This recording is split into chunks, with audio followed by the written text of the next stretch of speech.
দীর্ঘ ৪২ দিন পর মহেশতলায় বাড়ি ফিরল অত্যাচারিত কিশোর। মহেশতলার নাবালক নিখোঁজ রহস্যের অবসান। ৪২ দিন পর ১৪ বছরের শেখ শামসাদ বাড়ি ফিরে এলো। উল্লেখ্য, দক্ষিণ চব্বিশ পরগনা জেলার মহেশতলার একটি জিন্সের প্যান্ট রং করার কারখানায় মোবাইল চুরির অভিযোগে নির্যাতিত কিশোর ৪২ দিন ধরেই নিখোঁজ ছিল। হঠাৎ গতকাল অর্থাৎ বুধবার উত্তর দিনাজপুর জেলায় নিজের বাড়িতে ফিরেছে। খবর পেয়ে ইসলামপুর থানার পুলিশ তাকে নিজেদের হেফাজতে নিয়ে জিজ্ঞাসাবাদও শুরু করেছে। কিন্তু একটাই প্রশ্ন, এতদিন কোথায় ছিল পুলিশ দ্বন্দ্বে? তবে প্রাথমিকভাবে জানা যাচ্ছে যে মহেশতলার মানু নামে একজনের বাড়িতে তাকে আটকে রাখা হয়েছিল। কোন রকমের জানালার ফাঁক দিয়ে পালিয়ে এসেছে। নাবালক পুলিশকে জানিয়েছে বজবজ থেকে পালিয়ে শিয়ালদহ স্টেশনে আসে, তারপর ট্রেন ধরে বিহারের কিষানগঞ্জে নামে। ৩০ কিলোমিটার পায়ে হেঁটে গতকাল বিকেল ৪টের সময় মাতিগুন্ডা ১ নম্বর গ্রাম পঞ্চায়েতে পৌঁছয়। পরে একজনের সাইকেল চেপে সে বাড়িতে আসে। গত ২৮শে মে থেকে নিখোঁজ ছিল এই নাবালক। রবীন্দ্রনগর থানার মহেশতলা জিন্সের ধোলাই কারখানার মোবাইল চুরির অপরাধে উল্টো করে ঝুলিয়ে তার উপরে চালানো হয়েছিল অত্যাচার। সোশ্যাল মিডিয়া ভাইরাল হওয়ার পর এলাকায় চাঞ্চল্যও ছড়িয়ে পড়ে। পুলিশ তদন্তে নেমে প্রথমে মূল অভিযুক্তর ভাই সহ দুজনকে গ্রেপ্তার করে। কয়েকদিন পর মূল অভিযুক্ত সহ ৩ জনকে গ্রেপ্তার করে বোম্বে থেকে। তাদেরকে মহেশতলা থানায় নিয়ে এসে মুখোমুখি বসিয়ে বারবার জিজ্ঞাসাবাদ করা হয়। তারা কিন্তু বারবার পুলিশকে বিভ্রান্ত করার চেষ্টা করছে। নাবালকের ব্যাপারে বারবার জানিয়েছেন নাবালককে তারা ছেড়ে দিয়েছিল। আর এই নিয়ে বিভিন্ন জায়গায় বারবার বিক্ষোভ হয়। বারবার বলা হয়েছিল নাবালক হয়তো এই দুনিয়াতে আর নেই। তবুও কিন্তু পুলিশ হাল ছাড়েনি। পরিবারকে বারবার আশ্বস্ত করেছিল এবং তাদের ছেলেকে তারা খুঁজে বার করবে। ৪২ দিন পর হঠাৎ নাবালক ইসলামপুরে চলে আসায় উঠছে নানা প্রশ্ন।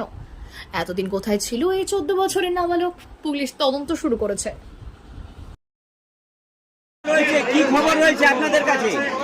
খবর আপনারাও জানেন যে প্রায় মাসখানেক ধরে যে একটা উদ্বেগজনক পরিস্থিতি এই ছগড়িয়ার একটা বাচ্চাকে কেন্দ্র করে, যার নাম হচ্ছে, বাচ্চাটার নাম কি জানি, শামসাদ। সেই শামসাদ আজকে আচমকায় ঘন্টাখানেক, ১ ঘন্টা হল, ঘন্টাখানেক আগে ও বাড়ি এসে পৌঁছালো। নিজে একা এসেছে নাকি কেউ নিয়ে আসছে? মানে যেটুকু আমি খবর পেলাম ওদের পরিবার সূত্র থেকে, যে ও আগ্রায় কোনো এক জায়গায় ছিল, ওখান থেকে কিষানগঞ্জ আসে, কিষানগঞ্জ থেকে ও তারপরে এখানে আসে। বাচ্চাটা কি নিজে নিজে এসছে, একা একা ও এসছে? ও পরিবার সূত্রে যা খবর তাতে ও একাই আসে আগ্রা থেকে কিষানগঞ্জ, কিষানগঞ্জ থেকে ও হেঁটে ইসলামপুর অব্দি আসে। আপনি কি বাচ্চাটার সঙ্গে কথা বললেন? না, ওর বাচ্চার সঙ্গে কথা বলে যেটা জানতে পারলাম আর কি। বাচ্চাটা কি একা, তাহলে কি ওই রবীন্দ্রনাথ? এখনো বাচ্চাটা মানে হচ্ছে কি, ওর পরিস্থিতি যে আছে না, ছোট বাচ্চা তো ও খুব ক্লান্ত আছে।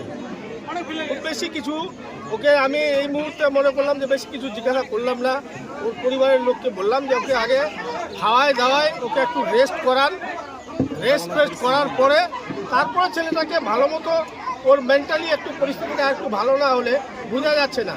তবে যেটুকু ওর বক্তব্য যেটুকু শুনলাম, যে ওর আগ্রা থেকে একা এসছে কিষানগঞ্জ অব্দি, এবং কিষানগঞ্জ থেকে হেঁটে আসছে ও, এবং রাস্তায় আসার সময় তিস্তার কাছে ওর কোনো কাকাতো দাদার সঙ্গে ওর দেখা হয়। তারপরে ও ওকে মোটরসাইকেলে এখানে বাড়িতে অব্দি ছেড়ে যায়। এটা হচ্ছে ওর বক্তব্য।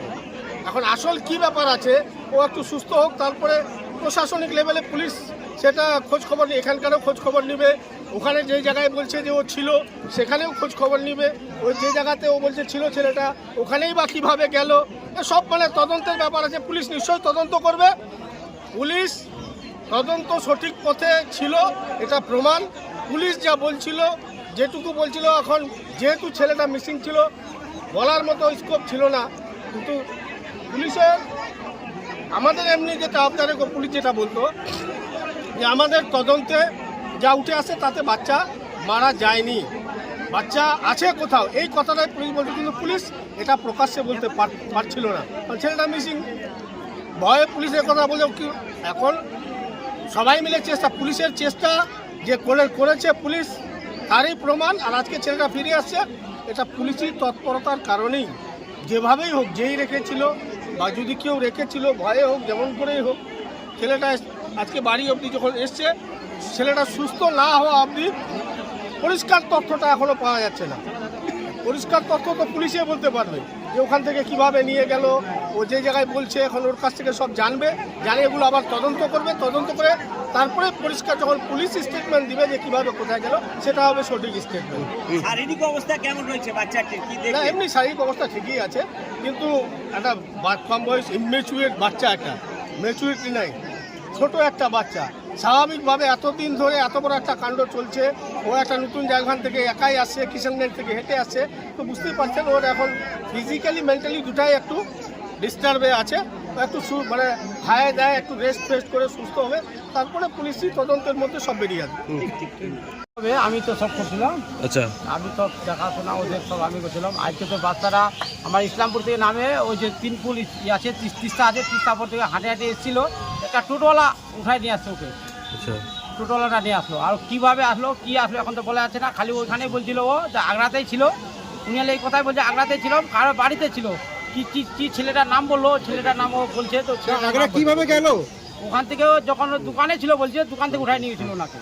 কে নিয়ে গেছিল? ওই কি ছেলেটার নাম বলো, উনি উঠাই নিয়ে গেছিল ওকে। ও কি চিনতে ওকে? হ্যাঁ, চিনে না, উনি ওর যার বাড়ি ছিল ও চিনতে পারবে, বলতে দেখ আমি দেখলে যাই ওখানে গেলে আমি চিনতে পারবো কার বাড়িতে ছিলাম। ওকে নিয়ে আগ্রা চলে গেল? হ্যাঁ, আগ্রাতে ছিল, আগ্রা থেকে এসছে ও। দাদা, আপনি বাচ্চাটির সঙ্গে ঘরে আসার পর কথা বলেছেন? কথা এটাই বললো খালি উনি, আমি যে বাবা আমি ওখানে ছিলাম, কিন্তু আমি ওই আগ্রাতেই ছিলাম, কিন্তু আমাদের দোকানে নাস্তা আনতে গেছিলাম, ওখান থেকে আমার দোকান থেকে উঠাই নিয়ে গেছিলো, উনার বাড়িতে কাজ করাতো, এই কথা বললো। আর ছেলেটার নাম কি বললো, মানু ছেলেটার নাম ওইখান বললো। থেকে আসলো কিভাবে তাহলে? ও ট্রেনে আসছে বললো। তো কিভাবে ওখান থেকে ওই যে লোকটা নিয়ে হ্যাঁ গেছে হ্যাঁ, ও ওই ট্রেনে ও বলছে কি আমাকে ট্রেনে আগ্রা থেকে আমি উঠেছি, ট্রেন থেকে আমি শিয়ালদা আসছি, শিয়ালদা থেকে আবার ট্রেনে আসছে। বলছি এই রবীন্দ্রনগর থানার ওই ফ্যাক্টরিতে তো বাচ্চাটা ছিল, হ্যাঁ, ওখানে ছিল। সেখান থেকে ও আগ্রা কিভাবে গেল? ওইটা ওই ছেলেটাকে জিজ্ঞাসা করলো, বলছে আগ্রা কি করে গেল, তো বলছে কি যে আমি আগ্রাতে ছিলাম, আগ্রাতে একটা দোকানে নাস্তা আনতে গেছিলাম, ওখান থেকে আমাদের রবীন্দ্রনগর থানা ওখান থেকে হ্যাঁ, ওইটা কথা রবীন্দ্রনগর থানায় পড়ে আগ্রাতে, ওইটা রবীন্দ্রনগর থাকায় যেখানে কাজ করে ওটা আগ্রায় পড়ে ওই জায়গাটা। আচ্ছা, তো হচ্ছে রবীন্দ্রনগর থানা থেকে বাচ্চাটা হ্যাঁ, নিজে আগ্রা। নিজে কি বেরিয়ে গেছিল, কি বলেছে আপনাদের? উনি বলছে নিজে আমি বেরোছিলাম ওখান থেকে, আর কোনো দোকানে ছিল উনি, দোকান থেকে কেউ ওকে নিয়ে গেলে, মানু নামে একটা ছেলে নিয়ে গেছিল, বলছে মানু, ও এখন বলবে কথা বলছে, ও বলছে মানু নামে একটা ছেলে নিয়ে গেছিল, ওখানে ছিল। তো এই যে 42 দিন বাচ্চাটা কোথায় ছিল? ওদের বাড়ি মানু নামে যে ছেলেটার নাম বললো ওনার বাড়িতে ছিল বললো। ওর বাড়ি কোথায়? ওখানে আগ্রা। আগ্রা কোন থানায় পড়ে? যেখানে ওই মহেশতলা থানাতে আগ্রা বলে। মহেশ থানাতে আগ্রা পড়ে। হ্যাঁ, 42 দিন ধরে বাচ্চা ছিল, আর হ্যাঁ। পুলিশ খুঁজে পেল না। খুঁজে পেয়ে পাইনি, ওই জন্য ছেলেটা এখন আসছে, স্নান করছে, উনাকে আপনি নিজেই জিজ্ঞাসা করবেন কিভাবে ছিল, কে রাখছিল, উনি নিজেও বলতে পারবে। আমরা খালি যেটা আমি জিজ্ঞাসা করলাম একটু ভালো মতন পরীক্ষা করতে বলতে পারছে না, ওই জন্য আমি বললাম যে আগ্রায় ছিলাম, আমি আগ্রাতেই ছিলাম আমি, আর মানু নামে ছেলেটা উনাকে রাখছিল। আপনাদের কি সন্দেহ হচ্ছে কেউ ওখানে রেখেছিল? আমরা তো সন্দেহ হচ্ছে, সন্দেহ নালে ছেলেরা কি করে রাখলো, সন্দেহ তো জরুর হচ্ছে, সন্দেহ নালে এত ছেলেরা কি করে। কালকে আমরা এইবারে চাপ দিলাম, তারপর আমরা ছেলে আজকে আমাদের পাওয়া গেছে। আমাদের আপনারা তো একাধিকবার থানা ঘেরাও করেছিলেন রবীন্দ্রনগর। রবীন্দ্রনগর করেছি আমরা, ইসলামপুরে প্রতিদিন তো আপনি দেখলেন তো সোমবারে, সোমবারে আমাকে আইসি টাইম দিয়েছিল যে আমরা দেখি 5-6 দিনের ভিতরে আমরা দেখছি কাজ করবো। বাচ্চাটার মুখ